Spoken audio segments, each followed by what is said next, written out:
Віталій та Тетяна сиділи за столиком елітного ресторану на березі міського озера. З великих панорамних вікон було видно набережну, де неквапом прогулювалися люди. Музиканти в залі грали спокійні, ненав'язливі мелодії, створюючи романтичну привітну атмосферу. Їжа та напої в цьому закладі були недешевими, зате їх смак, оформлення та подача були на найвищому рівні. Тетяна замовила собі салат з королівськими креветками, вишуканий десерт та коктейль. Віталій же ж замовив тільки каву. Йому теж дуже подобався цей заклад, і він теж би не проти скуштувати вишуканих страв. Але він не міг повністю розслабитись і насолодитись моментом. Його постійно гризла думка про те, скільки за все це доведеться заплатити. Тихенько просив Тетяну обирати щось не дуже дороге, на що Тетяна лиш обурено пирхала. «Вітальчику, ну не будь же ж ти таким жмотом! Ми ж давно хотіли сюди потрапити. Давай будемо отримувати задоволення. Можна я ще один коктейльчик замовлю?» І, не чекаючи на те згоди хлопця, покликала офіціанта. Віталію дуже не подобалось марнотратство нареченої. Нині їм, як ніколи, слід було затягнути пояси, адже молоді збирали кошти на весілля. Хлопець нещодавно закінчив виш і влаштувався на роботу. Отримував поки що зовсім небагато. Тетяна закінчила коледж 3 роки тому, але на роботу так і не влаштувалася. Жила з батьками, а гроші на свої забаганки тягнула з Віталія. Побувати в цьому модному ресторані теж було забаганкою Тетяни, хоча вона чудово знала, що ціни тут високі. «Якщо ми будемо витрачати гроші на ресторани, то ніколи не наскладаємо на весілля, якого ти так хочеш», – невдоволено мовив Віталій. «Перестань нудити», – Тетяна закотила догори свої гарні очі. «Дай хоч мені насолодитися цим чудовим вечором і полюбуватися цим чудовим виглядом на став, якщо сам не можеш». «На став можна і з набережної полюбуватися», – буркнув Віталій, який справді почував себе занудою в даній ситуації. Але ж Тетяна хотіла і гарне весілля, і власну квартиру, а де на це все взяти кошти? Про квартиру Віталію було боляче навіть згадувати. Він вважав, що після весілля їм доведеться пожити деякий час з його мамою, щоб заощадити на перший внесок по іпотеці на купівлю власного житла. Обуренню Тетяни не було меж, коли вона чула про це. «Іпотека? О Боже!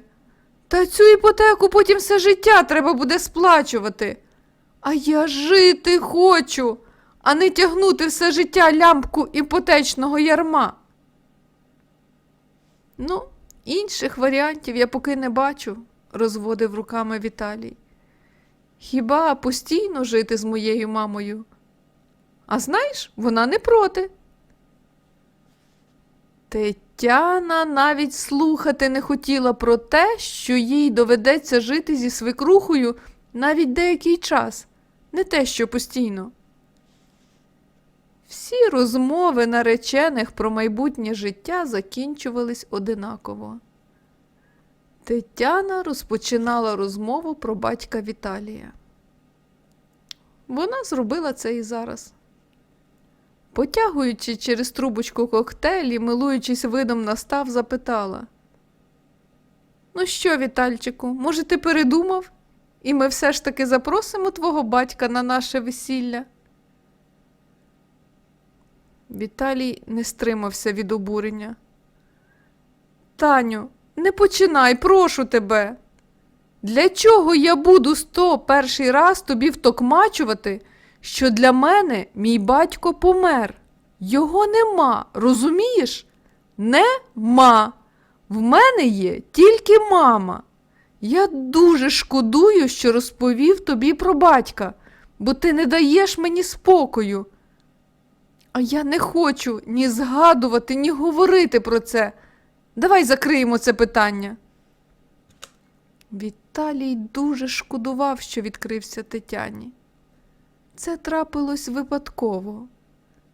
Вони якраз гуляли містом, як побачили величезний банер, на якому була зображена новобудова і напис із закликом купити квартиру в елітному будинку від відомого в місті забудовника Мазура.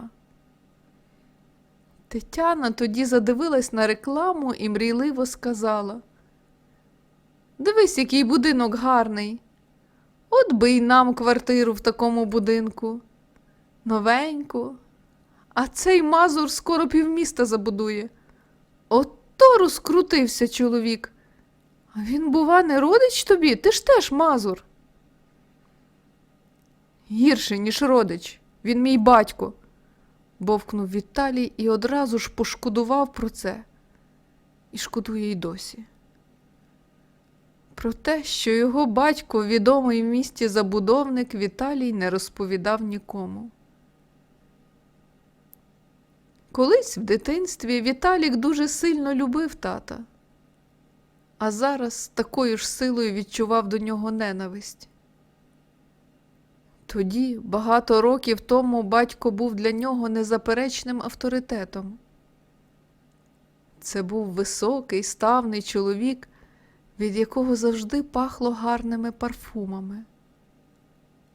А коли батько приходив з гаража, де займався ремонтом машини, то запах змінювався на бензиновий. Саме цей запах асоціювався у маленького Віталика з батьком. Часто, коли батька довго не було вдома, а пропадав він десь частенько, хлопчик любив притулитися до батькової робочої куртки, яка висіла на гачку в передпокої, вдихнути її запах. В цей момент йому здавалося, що батько десь поряд, і ось зараз зайде до кімнати і скаже: «Ну що, козаче, підемо погуляємо?» Ой, як любив маленький Віталік гуляти з батьком! Шкода, що це траплялося дуже рідко. Хлопчик міцно тримався за батькову руку і з гордістю крокував поряд. Він дуже пишався тим, що у нього є такий великий та сильний тато. Шкода, що чим далі, тим менше було в чоловіка часу для рідного сина. Володимир Мазур на той час мав невеличку фірму, яка займалась ремонтами приміщень. А незабаром йому поступила пропозиція від партнера об'єднатись в одну більшу фірму. І поступово їх справи пішли вгору. Бізнес набирав обертів. І батько майже перестав бувати вдома, навіть ночувати не завжди приходив. Хоч Віталику тоді було всього 6 років, та він вже розумів, що в їх сім'ї відбувається щось недобре. Мама часто плакала крадькома. А як тільки Віталик з'являвся поряд, вона швидко витирала сльози і відводила очі. Крім того, мама часто визирала у вікно і прислухалась до кроків в під'їзді. Хлопчик розумів, що мама теж сумувала за татком і чекала на нього. Маленький Віталік теж дуже сумував, йому дуже не вистачало батька. Одного разу ввечері Віталік зайшов на кухню і побачив там маму, яка сиділа, закривши долонями обличчя, і тихо схлипувала. Хлопчик маленькою долонькою погладив маму по голові і лагідно сказав: «Мамочко, не плач. Давай підемо до татка на роботу і заберемо його звідти. Скажемо, що ми за ним дуже сумуємо, що нам погано без нього. Його ж робота знаходиться поряд з нашим домом. Жінка витерла сльози, пригорнула сина і лагідно мовила: «Нам не можна туди, синочку. Тато працює, ми будемо йому заважати, розумієш? Іди лягай спати, вже пізно. Хочеш, розповім тобі казку?» Жінка відвела сина в дитячу, прилягла біля нього і почала розповідати хлопчикові добру казку про супергероя, який допомагав бідним і захищав слабких. Але, втомлена переживаннями і тривогами, жінка задрімала на півслові. Віталік не спав. Він лежав з широко відкритими очима і прислухався до маминого дихання. Він же ж уже дорослий і зможе сам піти до тата на роботу і сказати, що пішов додому, бо мама плаче і Віталік за ним сумує. Татко його послухає, адже раніше він виконував будь-які забаганки хлопчика. Віталік обережно, щоб не розбудити маму, зліз з ліжка, передпокої натягнув на себе курточку та черевики і вислизнув з квартири. Хлопчикові стало моторошно, коли він вийшов з під'їзду на темну безлюдну вулицю. Але ж це зовсім поруч. Потрібно пройти тільки повз он ті 2 довгі будинки, підбадьорював себе хлопчик і побіг в напрямку таткової роботи. Коли Віталік наблизився до офісу, де працював його батько, то дуже здивувався, почувши звуки музики, яка лунала з приміщення. Віталік обережно відчинив двері і зайшов всередину. В коридорі було темно. Відчувався сильний запах диму від цигарок. Крізь привідчинені двері таткового кабінету пробивалась смуга яскравого світла. Віталік вже хотів забігти туди, як раптом почув, що в кабінеті голосно розмовляють чужі дядьки, а потім пролунав жіночий регіт. Хлопчик злякався, причаївся. А може, там і немає батька? Він навшпиньки підійшов до дверей і заглянув в щілину.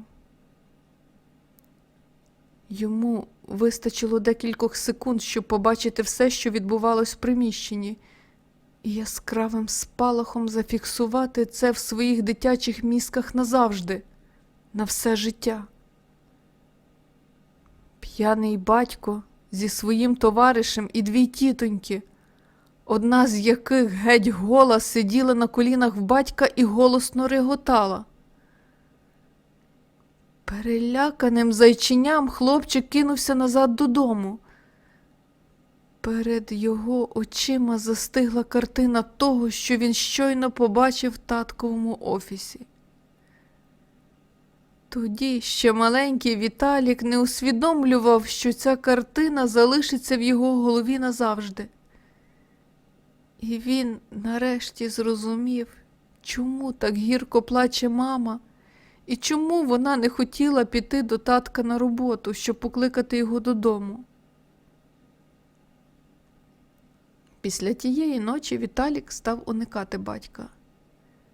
Він уже не запитував тата, чому той так рідко приходить додому, не просив провести його до парку на атракціони, а батько й не помічав цього. А через 2 роки фірма Володимира Мазура розкрутилася, він став добре заробляти і пішов з сім'ї. Саме тоді Віталік зненавидів батька остаточно. Хлопчик дуже гостро відчував страждання матері. Він бачив, як їй важко, але нічим не міг її розрадити. Жінка, здається, втратила інтерес до життя. Не раділа навіть успіхам сина, який старанно навчався і займався спортом.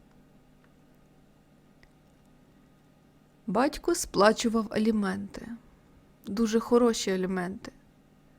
Цих аліментів Віталіку з мамою цілком вистачало на безбідне життя.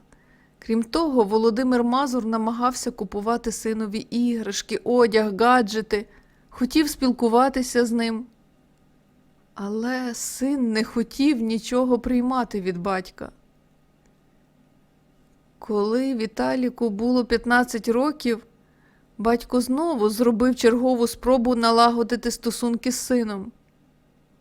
Розраховуючи на те, що хлопець подорослішав і зможе вислухати і зрозуміти його. Але Віталій жбурнув модну куртку та фірмові кросівки чоловікові в обличчя. Кричав, що ніколи нічого не візьме від нього. Нехай той навіть не намагається налагодити з ним стосунки, бо для нього, Віталіка, батько помер. Так тоді й викрикнув батькові: «Ти для мене помер! Тебе немає, чуєш?» Обличчя Володимира ніби вмить почорніло. Пішов геть, залишивши подарунки. Але Віталій вибіг слідом і демонстративно викинув їх у сміттєвий бак, так, щоб батько це бачив. Володимир ще не раз приходив до сина, намагаючись налагодити з ним стосунки, але Віталій відштовхував його. І чим старшим ставав хлопець, тим брутальніше це робив. А з часом чоловік змирився з тим, що син його ненавидить і не приймає, і вирішив дати йому ще трохи часу. Віталій знав, що його батько з часом викупив у партнера долю їхнього спільного бізнесу і став єдиним власником будівельної фірми. Його фірма досить швидко розвивалася і за деякий час стала доволі відомою в їхньому регіоні і користувалась неабияким авторитетом. А оскільки батько Віталія був публічною особою і меценатом, то хлопець мимоволі знав про нього майже все. Після того, як батько їх покинув, він ще 2 рази одружувався. Зараз живе в громадянському шлюбі з молодою дружиною, яка є майже його, Віталія, ровесницею. Але дітей, крім Віталія, у чоловіка більше немає. Наречена Тетяна швиденько зацікавилася цим фактом і намагалась втокмачити нареченому. «Вітальчику, ну зрозумійте нарешті! Уявляєш, які щедрі подарунки твій татусь нам подарує, якщо ми його запросимо на весілля? Ти мусиш поступитися своєю гордістю заради нашого майбутнього». Віталій завжди нервував, коли чув ці слова. Нервував він і зараз під час того, як вони сиділи в ресторані, і його наречена Тетяна знову розпочала розмову про це. Він так суворо подивився на дівчину, що та одразу зрозуміла, що досить на нього тиснути, і запопадливо мовила: «Добре, коханий, давай не будемо псувати вечір один одному». Але для Віталія вечір вже був зіпсований, бо він побачив чималеньку суму в рахунку, який їм принесли. Він ніяк не міг зрозуміти, чому Тетяна так легковажно ставиться до їхньої спільної економії. Адже вони складають гроші на їх спільне весілля, на таке, про яке мріє Таня. Бо для Віталія було б достатньо і навіть комфортніше просто розписатися і відмітити цю подію в вузькому колі найближчих людей. Та Тетяна хотіла дорогу сукню, весільний кортеж і багато гостей, яких би розважали відомий ведучий і запрошені артисти. Геть пригнічений хлопець провів дівчину до будинку, в якому вона проживала разом з батьками і який знаходився неподалік, а сам попрямував нічною вулицею до свого мікрорайону. Було вже пізно, маршрутки не курсували, та навіть якби й курсували, хлопець навряд чи скористався б громадським транспортом. Він любив гуляти нічним містом, адже це завжди неабияк допомагало йому відновитись і зібратись з думками. І ось нарешті будинок, де жив Віталій з мамою. Затишний двір, оточений висотками, навколо ні душі. Лише автомобілі тихо відпочивають на своїх місцях, чекаючи на своїх господарів. Підійшовши ближче до свого будинку, Віталій подумки обурився, бо побачив, що великий позашляховик стояв прямо біля під'їзду, перекриваючи прохід. Як так можна? Невже, якщо в тебе дорога машина, то можна паркуватись, де заманеться? Як тільки Віталій почав обходити перешкоду, передня дверка зненацька різко відчинилася, ледь не зачепивши його. «Привіт, треба поговорити», – пролунав чоловічий голос зсередини. Подумки Віталій картав себе за те, що так розхвилювався, почувши цей такий рідний знайомий голос. Скільки років минуло? Голос змінився, став більш охриплим, але Віталій все одно пам'ятає його і чомусь так само гостро реагує, почувши його. Серце почало шалено стукотіти. Здавалося дивним, що батько з'явився саме зараз, коли вони з Тетяною останнім часом так часто про нього згадують. І взагалі, що йому потрібно? Віталій швидко опанував себе. «Я вас не знаю, і з чужими людьми мені нема про що розмовляти», – різко відрубав, обходячи відчинені дверцята. «Може, вже досить?» – відчайдушно вигукнув Володимир. «Коли ж ти на кінець відпустиш дитячу образу? Ти ж уже дорослий. Сідай в машину, треба поговорити». Але Віталій не зважав на слова батька і хотів якомога швидше сховатись в під'їзді. Він вже взявся за ручку дверей, коли батько голосно промовив. «До мене приходила твоя наречена Тетяна». Хлопець застиг. Ціла купа думок промайнула в голові. Він зрозумів, що цього разу не зможе проігнорувати ситуацію. І що він мусить пояснити батькові, що це була воля тільки Тетяни, і він до її візиту не має ніякого відношення. Як би важко йому було це зробити, але хлопець зібрав свою волю в кулак і повільно повернувся до машини. Нарешті стало зрозумілим, чому з'явився батько. Виявляється, що без Тетяни не обійшлося. «Та сідай вже», – нетерпляче сказав Володимир. «Я маю перевірену інформацію про твою наречену і вважаю, що тобі слід про це знати». Віталій сів на переднє сидіння, глянув на батька, демонстративно показуючи своє незадоволення.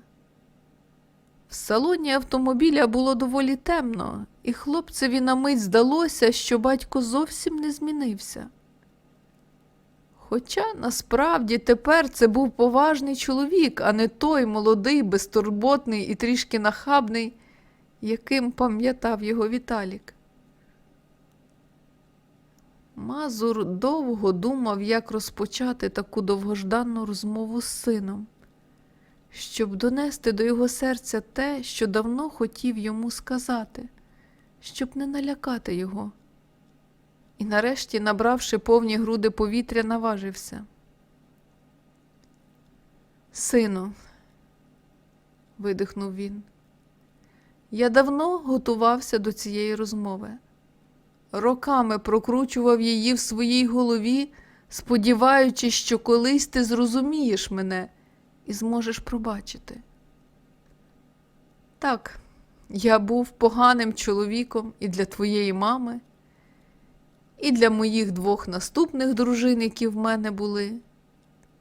Я завжди усвідомлював це. І я все життя відчуваю провину перед тобою.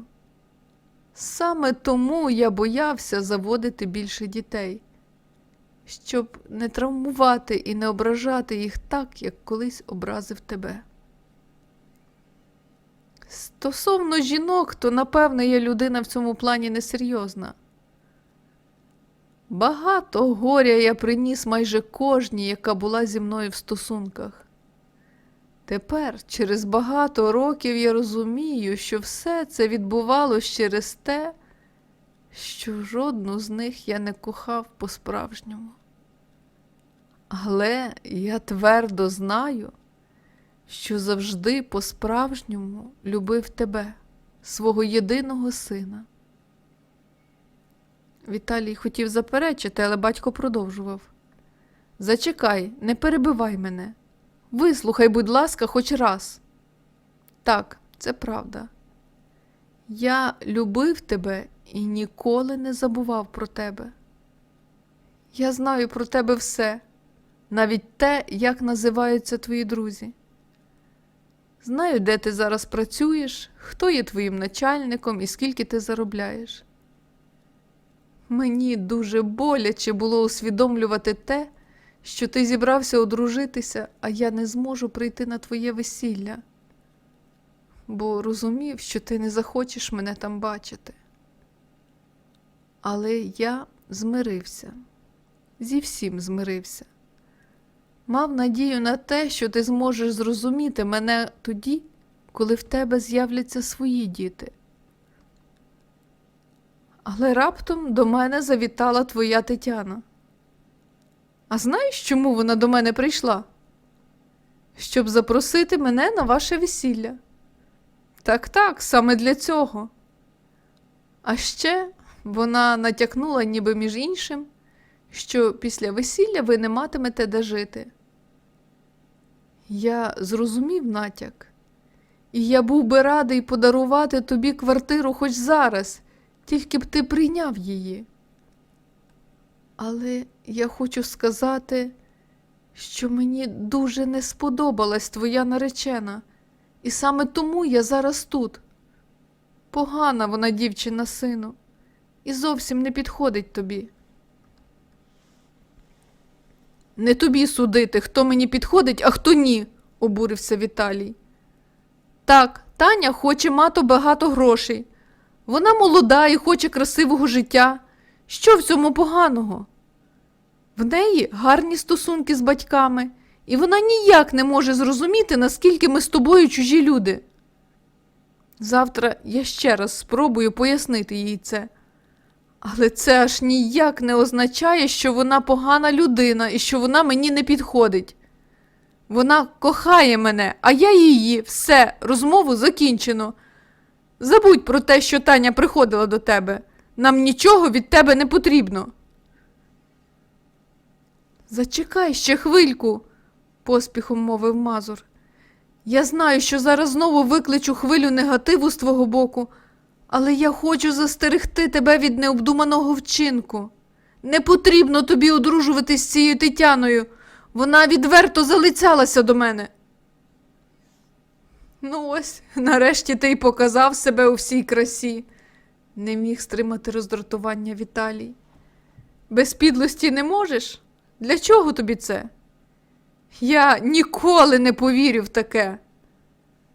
Хлопець відкрив двері машини, намагаючись вийти. Я тобі доведу це, крикнув йому в спину Володимир. Невже ти думаєш, що я б казав тобі таке, знаючи, що це може ще більше погіршити наші стосунки? Адже мені не все одно, хто буде поруч з тобою. Послухай мене, будь ласка, ще одну хвилинку. І якщо моїх аргументів буде недостатньо, то роби, як знаєш. Я прийму будь-яке твоє рішення і більше ніколи не появлятимусь в твоєму житті. Віталій повільно повернувся на місце і подивився на батька. Обіцяєш? Обіцяю, сказав Володимир і взяв до рук мобільний телефон. Дивись, твоя Тетяна дала мені номер свого мобільного. Зараз я їй зателефоную, включу на гучномовець, а ти послухай. і чоловік натиснув на кнопку виклику. Через декілька секунд з динаміка лунав мелодійний і щасливий голос Тетяни. «Володимире Андрійовичу, добрий вечір! Я так рада, що ви зателефонували мені!» «Сподіваюсь, не розбудив?» – сказав Володимир з посмішкою в голосі. «Ви знаєте, Таню, а я ніяк не можу оговтатись від зустрічі з вами. Ви справили на мене незабутнє враження. Як на рахунок спілкування в більш інтимній обстановці? Сподіваюсь, я правильно зрозумів вашу пропозицію? Може, зустрінемось завтра? Я зніму номер в готелі «Дністер». На що Тетяна кокетливо мовила. Я навіть не знаю, що вам сказати, Володимире Андрійовичу. У мене ж є Віталій. А що, Віталій? Сказав Володимир, глянувши на сина. Ти виходиш за нього заміж? Та й виходь собі. Мені дуже приємно, що ти запросила мене на весілля. Але я хочу, щоб ти провела зі мною час, вірніше, ніч. Ніхто не повинен знати про це. Повір, мій подарунок буде дуже щедрим. Ти згідна? Тетяна думала недовго і майже одразу защебетала в слухавку. Володимире Андрійовичу, та я з вами хоч на край світу. Вважатиму за честь провести час з таким елегантним чоловіком. Тоді до зустрічі, я зателефоную. Володимир вимкнув телефон і подивився на зблідлого сина. Віталій, намагаючись зберегти самовладання, сидів, міцно стиснувши кулаки, і дивився прямо перед собою. «Що ж», – промовив, важко вимовляючи слова, – «тепер завдяки тобі у мене немає нареченої. Значить, я справді помилявся в ній, і ти відкрив мені на це очі. Напевне, я маю подякувати тобі, але мені спочатку потрібно подумати і розібратись у всьому». Віталій вийшов з машини, а Володимир Мазур більше його не затримував. Він із сумом в очах дивився, як його дорослий син крокує до дверей під'їзду, і тихо промовив. «Нареченої у тебе уже нема. Зате батько в тебе є, бо син в мене є». Віталій навшпиньки, намагаючись не шуміти, зайшов до квартири. Він боявся розбудити маму. Але мама не спала, сиділа на кухні, чекаючи на нього. «Віталику, ти зустрічався з батьком?» «Звідки ти знаєш?» – здивувався хлопець. «Він приходив сьогодні до мене. Ми довго розмовляли. І ось що я хочу сказати тобі, сину. Колись давно твій батько дуже сильно образив мене. Він був поганим чоловіком, і він усвідомлює це. Він завжди казав, що в тому, що ми розійшлися, винен тільки він, і це правда. Він справді приніс мені дуже багато страждань. Він був дуже поганим чоловіком для мене і крапка, але ніколи, чуєш, ніколи я не казала тобі, що він поганий батько для тебе. Ти багато чого не знаєш, дуже багато. Я не розповідала, бо ти навіть не хотів слухати про це. У тебе починалась істерика, коли я заводила мову про батька. Зараз ти вже дорослий. І мусиш знайти в собі сили вислухати і зрозуміти те, що я хочу тобі донести.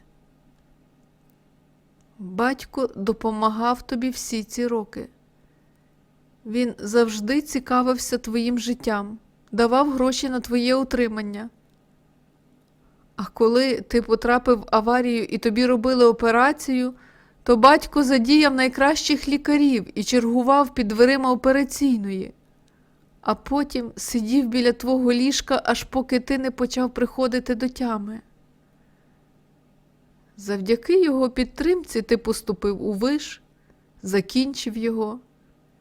Він дуже хоче бути в твоєму житті. І я б дуже хотіла цього.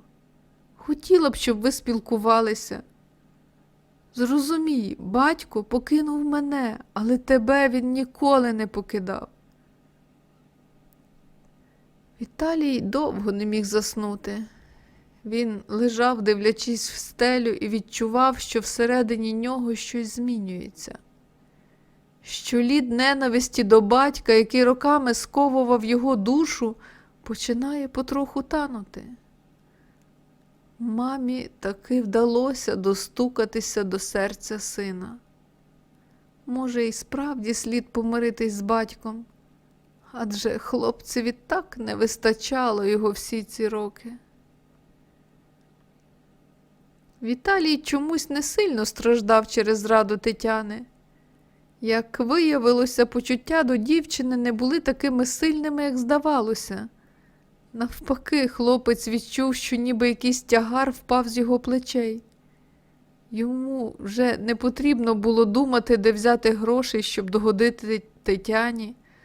Не потрібно витрачати час на безглузді походи по дорогих ресторанах і бутіках. На даний час всі думки хлопця були зайняті думками про батька. Про те, що насправді батько виявився не таким же й покидьком, яким все життя вважав його Віталій. І що він, Віталій, виявляється, дуже цьому радий. Нарешті хлопець впустив батька в своє життя і став часто спілкуватися з ним, відчуваючи підтримку і добре ставлення. Ось так вийшло, що за один вечір Віталій втратив наречену, зате пізнав батька. А до дівчат тепер хлопець буде придивлятись уважніше, та й батько завжди допоможе прийняти правильне рішення.